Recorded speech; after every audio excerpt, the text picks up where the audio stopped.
So, I assigned the chapter 10 supplemental homework. And going to talk about section 10.8. Conceptually, 10.8 is not complicated at all. It's basically, you could probably do it without me telling you. Mechanically, it's a little awkward, but it's just systems of nonlinear equations. You've already worked solving nonlinear equations, so now you're going to be solving multiple of them together. Really, nothing new or different, it's just substitution. So, I'm just going to pull up the homework and show you a couple of examples, really.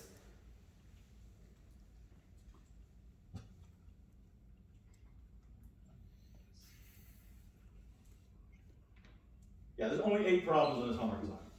So.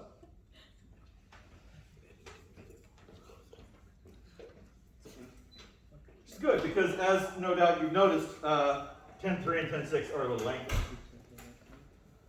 Incidentally, after you've done a few examples in 10.3 and 10.6, if you want to use an online row reducer or a graphing calculator or something for the rest of them, that's fine. There's nothing wrong with that. You need to make sure you know how to do it by hand, but you don't have to do every single one of them by hand.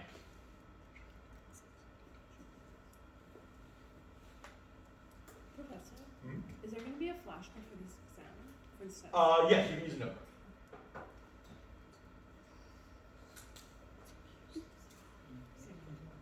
Can I have a side question? A what now? A side question. Okay. The math department. Do you know where they're at with like the objective or like core-based grading? Like, is that like a standard thing for like the full semesters now, or? I'm not familiar with the term. Yeah. So what is that? Is this the other like way they like the new version of grading they were trying? What's it called? Mastery system? Yeah, the mastery thing. I mean, I've heard of the mastery method, but I was not aware it was being implemented here. I've heard of it. I'm a big fan of the mastery approach. It's a little hard on students because if properly implemented, it means there's no partial credit. But I do think it has a lot of value. So, consider this system of equations. If I wanted to solve that system, notice it's not a linear system. Because the first equation is y equals x squared, not a linear equation. So, I would not be able to augment a matrix. I couldn't use Gauss-Jordan elimination. It's not going to work at all in this. I'm probably going to have to use some kind of substitution. Sometimes elimination can work, but only in narrow circumstances. In this case, substitution is probably better. But what would I substitute for what?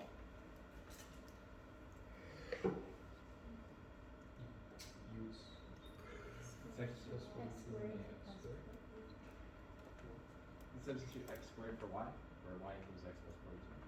Yes. So here's the thing. In this case, y is already isolated in both equations.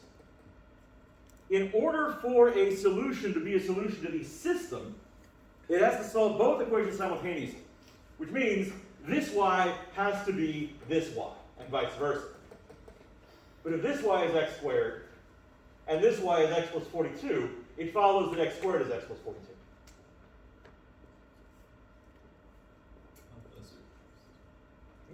Looking at it, I can't just assume what x is. Like what? 100%. Maybe. But there's another possibility. How about I solve this equation? It's not linear, but it is in only one variable. What type of equation is that?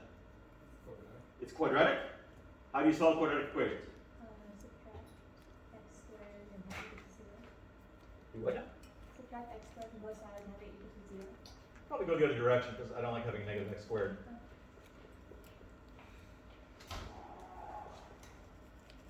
It just makes life awkward. So if I have x squared minus x minus 42 is equal to 0, it still isn't solved. So now what? Quadratic formula always works, never fails, 100% success rate. Great idea. There is a faster approach in this case. Factoring it with 6. Factoring works very well.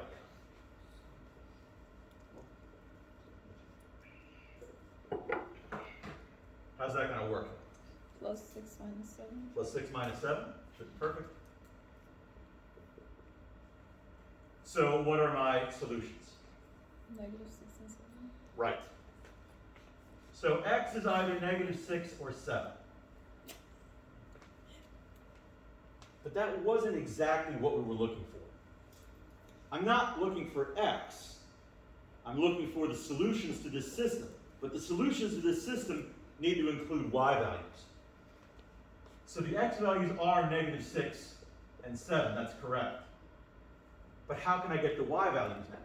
And plug them in, technically to either equation, but it's probably a lot easier to use the top one just because it's pretty much ready to go. If I plug in negative 6 for x here, what will y be? 36. If I plug in 7 here, y will be 49. And those are my solutions.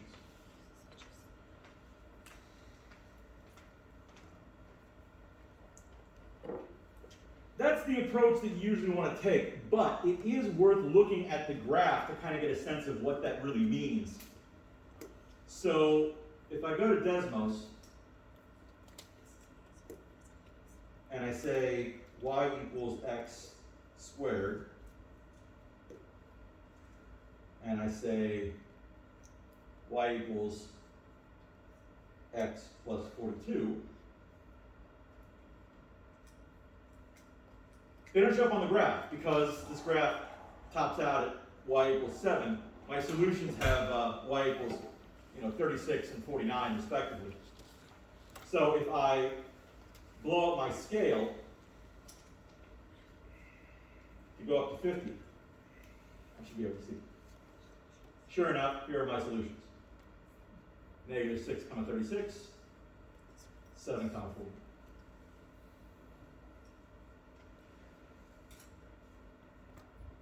So solving by graphing isn't usually a great approach because it's really hard to eyeball and see what the solution should be. In this case, the solutions involve integers. Great. They don't always. Like fractions, decimals, square roots, who knows? In which case, eyeballing it really is not going to get you the exact solution. But it can be a method for determining what am I looking for? What is it supposed to look like? Of course, if you're using Desmos, Desmos will tell you what the solutions are very easily. And that's great and all. But you won't have access to Desmos during the test, so don't rely too much on that. If I go over and hover over this intersection here, sure, negative 636. 749, perfect. But, again, you won't have that on the test. So, the solutions we're looking for were negative 6, 36, and 7, 41 respectively. Now, of course, there's nothing wrong with stating 7, 49 first, except that WebAssign will say that's wrong, because they did say smaller x value, larger x value, so you're going to have to follow their instructions.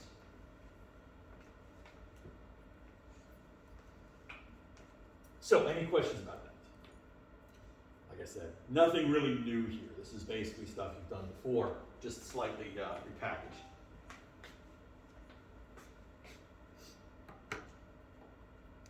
The other advantage of graphing is it may give you an idea of how many solutions to expect, which isn't always obvious.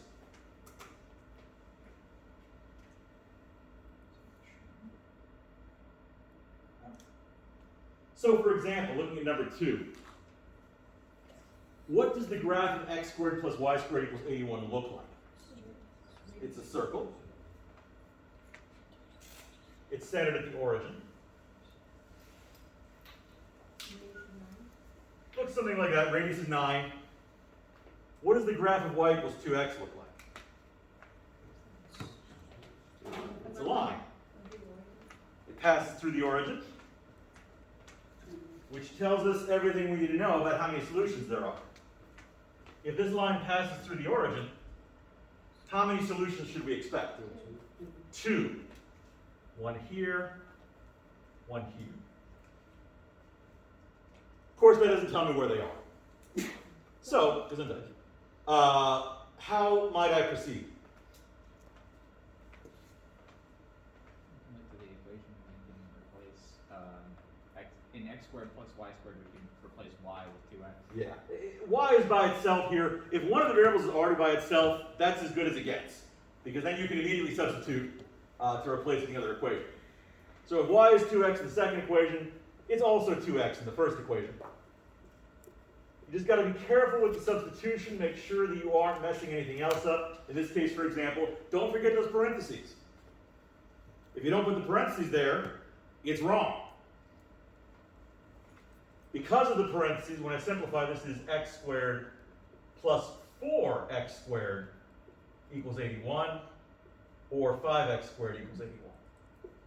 From there, things get a little bit ugly, but not unmanageable. If I divide both sides by 5, I get x squared is equal to 81/5. And then, unfortunately, I have to square root both sides. When you do that, be careful. Make sure you don't forget that that could be positive or negative. So it could be plus or minus 9 over radical 5. But I don't know offhand whether Webasson would accept that. I wouldn't. Why wouldn't I accept that? Not rationalized. Got to rationalize the denominator. So if I multiply that by root 5 over root 5, I'll have plus or minus 9 radical 5 over 5. So those are my x values. I still need y values, but those are not going to be too hard since I know that y is just 2x. If x is negative 9 radical 5 over 5, then y is going to be negative 18 radical 5 over 5. Professor, Hmm. can you take any approach with this? Like, for example, if you, like, for the first equation, you subtract x squared from both sides and square root, and then you get y equals 9 plus x, and then I mean, set those together. you probably can do that, but that's kind of a bad idea. Introducing a square root when you don't have to is going to make things a lot harder. Mhm. So that's something you want to consider is, in order to get a variable by itself for substitution, what do I have to do? There's some operations that are a lot safer than us. If you're just adding or subtracting both sides, no problem. If you're multiplying or dividing by a number, no problem. Squaring starts to become a bit of a problem, and square rooting is really ugly. So if you can avoid those, you definitely want to.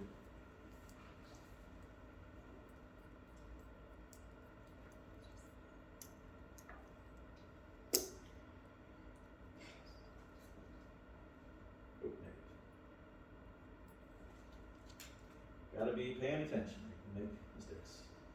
Of course, this is the same. Except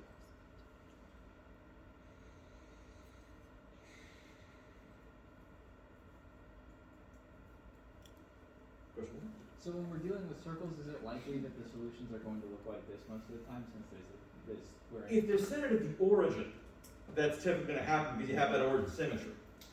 But if they're centered elsewhere, they'll be symmetric around the point 3, 4, for example, and it's just not going to come out that way.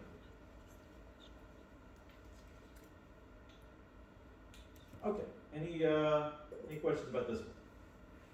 I'll look at one more example. Question? I guess my only question is, do you ever notice that this book just kind of front loads like all the extremely hard stuff, and then at the very end, this is, you know, pretty easy, familiar stuff?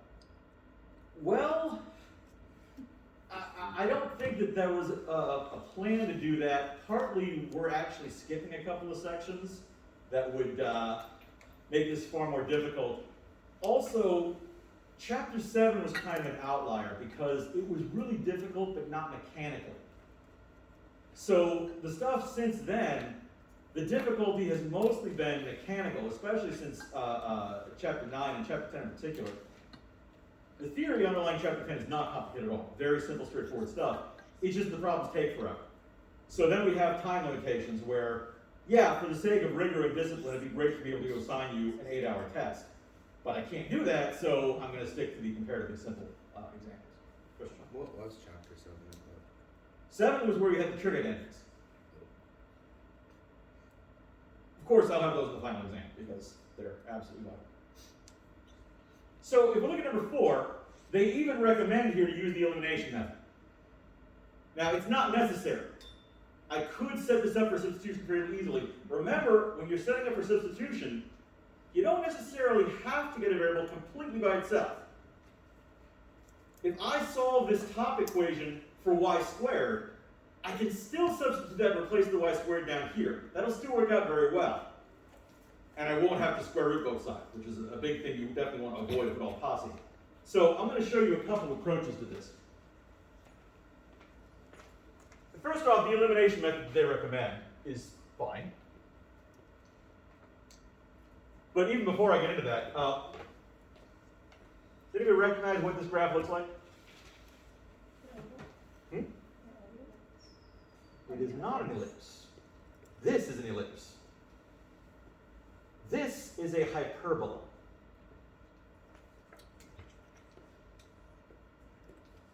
Something like that. And then we have an ellipse that probably looks something like this. Of course, I can go to Desmos and get more accurate graphs, but I'm anticipating about 4 solutions. Let's see what happens. How can I eliminate a variable? Multiply it by 4. Right, if I multiply the top equation by 4 and then add them together, that'll work just fine. I'm going to have 12x squared minus 4y squared equals 44. And I'm going to add that to x squared plus 4y squared equals 8. When I do that, I'm going to get 13x squared equals 52, which is extremely convenient. How would I proceed from that? Divide both sides by 13. I find that x squared equals 4, which is very nice, because then x equals what now?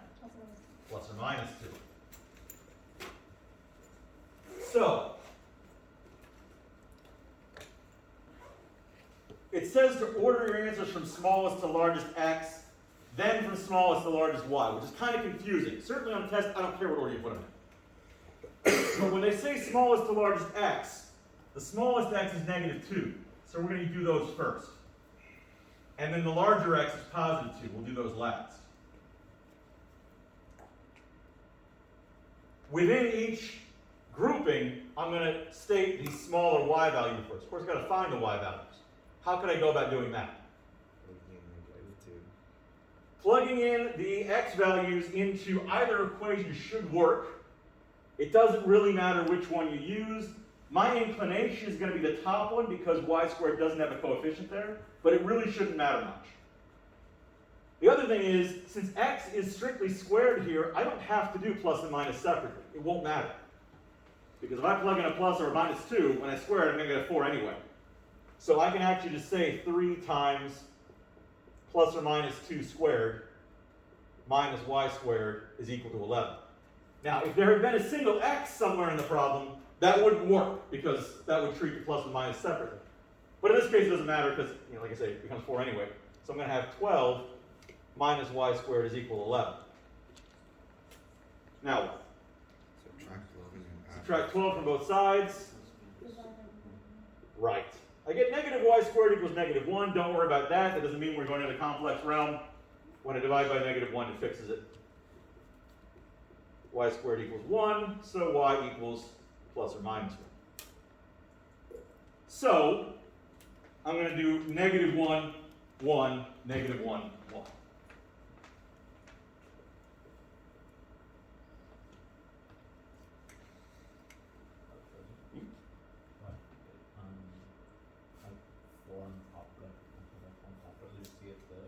It was to eliminate the y squareds. So it was just to get them on the same. Right. I just wanted the coefficients to match so they would eliminate each other.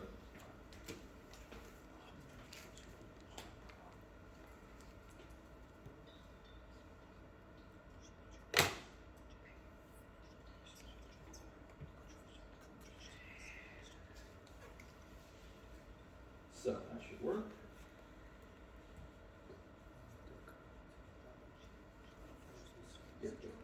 I've got a question.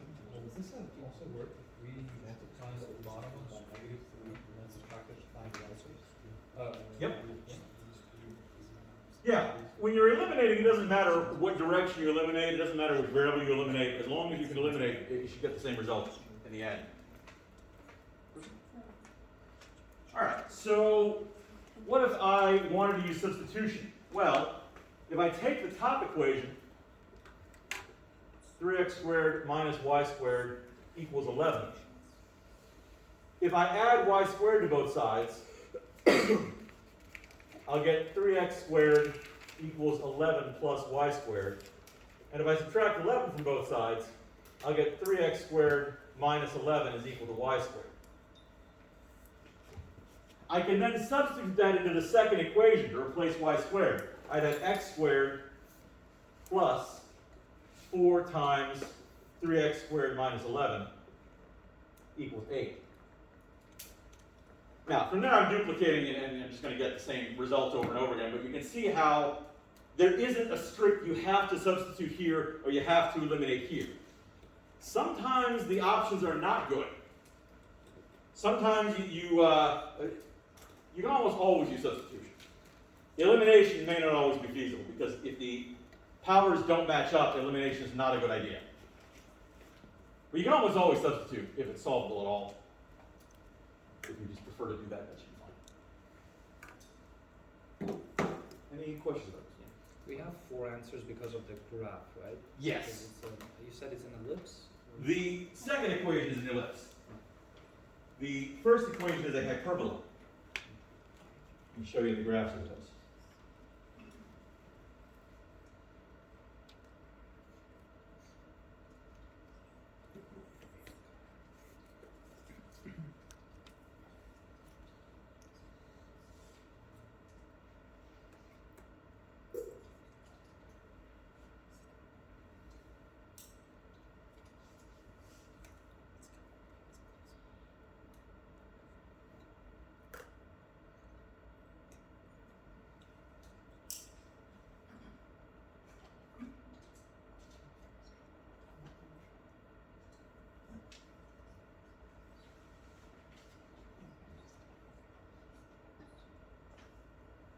We're going to look at conic sections in the next chapter. So that'll come up after the test. We'll look at ellipses and hyperbolas and parabolas and detail. But you can see the 4 solutions. Like so.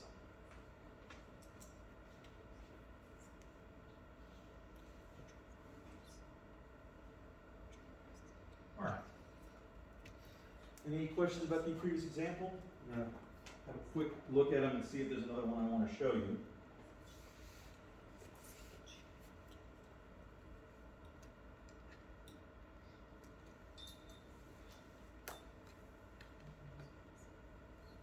Okay, so would that one have one that's 0, 0? It looks like 0, 0 is a solution, and if you test it in the equations, you can kind of see it's going to work.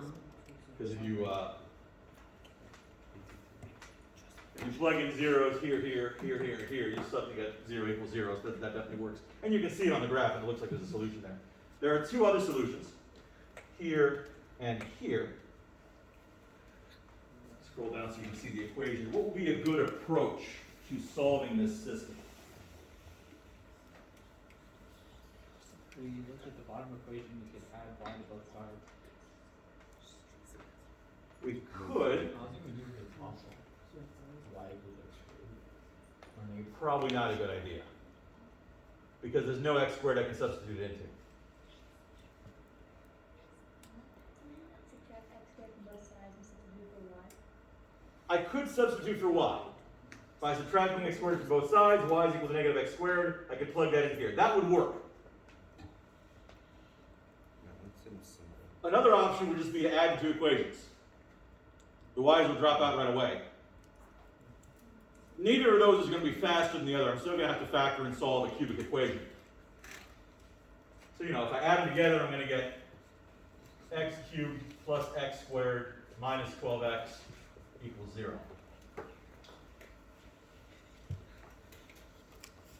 If I subtracted y from both sides here, or subtracted x squared from both sides here, and plugged in the negative x squared here, I get the exact same thing. How would I go about solving that? Factor x. Yeah, there's a common factor of x, so that's not too bad. That's going to leave you with x squared plus x minus 12. Now what?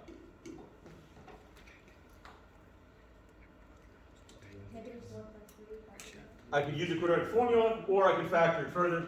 Either one should give you the same result.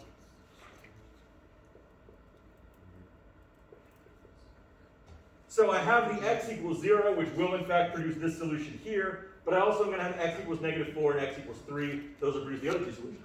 To get the y values, I would have to plug those x values, respectively, into one of the original equations. It doesn't really matter which one, but the top one's probably easier.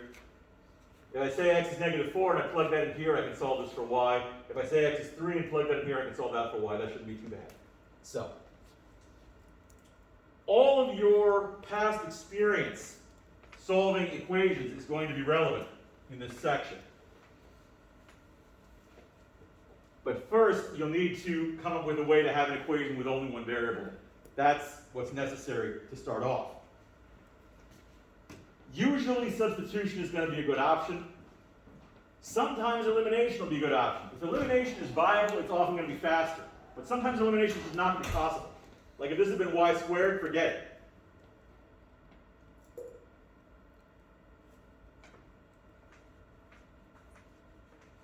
But you could still do it with substitution.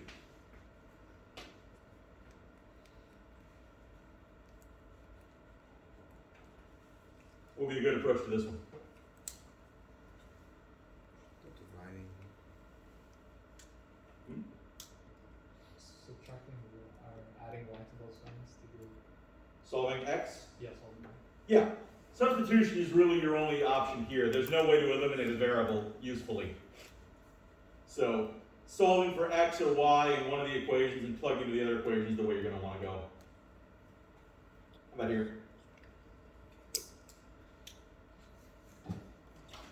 You add them. You could, if you add them exactly as they are, that would not be useful. If you multiply the top equation by 2 and then add them, that'll work very well. So here's a case where elimination is going to work very well. As long as the variables are, in equivalent structures, elimination is not a bad option. Substitution can also be done here. If I multiply everything by x and then multiply everything by y and sort of juggle this around until I get x and y by itself, that would work. Or alternatively, if I just add 9 over y to both sides to get 7 over x, then multiply by 1/7 to get 1 over x and plug 1 over x in here, that also works. A little awkward. Elimination is probably your best bet. Bill? What do you mean by multiplying it, the top equation by 2? Wouldn't that give us 14 over 2x? No. I'm getting 14 over x. I'm multiplying by 2, not by 2 over 2. Nice. John? Wouldn't that give you no solution? Well, let me see. If I multiply the top by 2, I'll get 14 over x. This will be 18 over y. This will be 2. If I add negative 18 over y to 19 over y, I get 1 over y equals 3. There's no reason why that wouldn't work.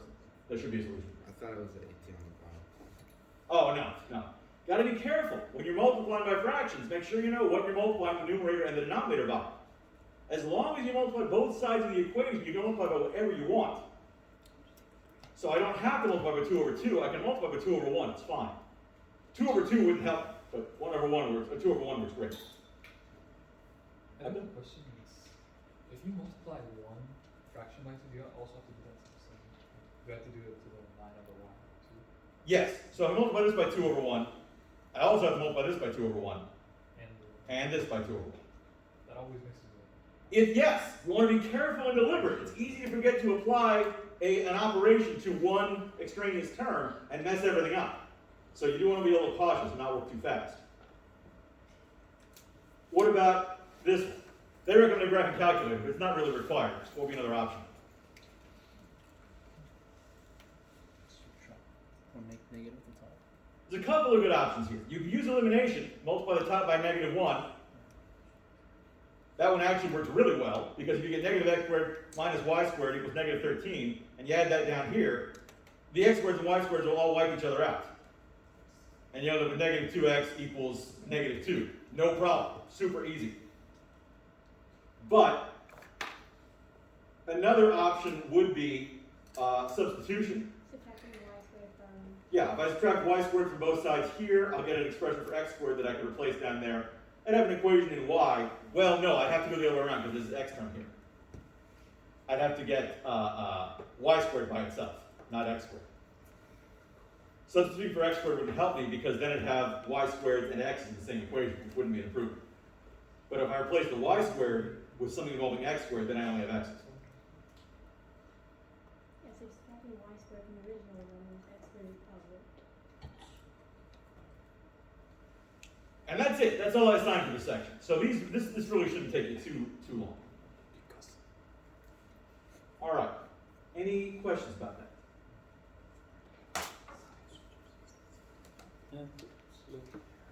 All right. Let's take a 10-minute break. Come back at 11:55, and I'll take home questions.